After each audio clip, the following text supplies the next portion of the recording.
How unlucky this boy was. He was just walking down the street. He was held at gunpoint by a police officer. When he didn't put his hands up, the police officer jumped right on him, and 2 minutes earlier, they received the suspect's description of a blue top and white trousers. But as far as the police were concerned, color of the clothing apparently didn't matter that much. The boy was terrified. He explained that he hadn't done anything, but he was still pinned to the ground and he was forced into handcuffs. Behind him, Jackson was at a loss for words. He reassures the boy that it was just a routine check. Hearing her son's cries, Mother rushed out of the house. She couldn't understand why. Her son was being arrested outside his home. The police officer pushed the boy's mother out of the way. By now the whole family had gathered around. The scene was becoming more and more chaotic. The police used the walkie-talkie to report that there had been an attack. The next moment they pulled out their pistols and told everyone to stay on the ground. Jackson saw that something was wrong. Jackson called the surrounding police officers to come and support him. When they didn't comply, they stayed on the ground. The police were enraged. Everyone on the ground, now! I know, baby. His finger was slowly pulled on the trigger. Other officers arrived at the scene. Only the policeman was still mad. Jackson is ordered to arrest everyone. Even the grandmother, who was in her teens,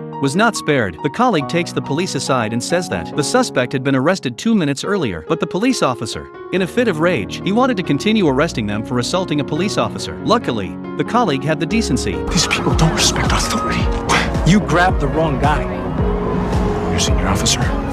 Jackson uncuffed the boy. He apologized profusely for the misunderstanding that had taken place, but for the boy's family, who had nearly lost their lives, simple apology seemed a little insignificant to the boy's family. Back at the police station, the police were furious that Jackson had gone to the police and felt that he had challenged his authority. The two men had a heated argument over the incident.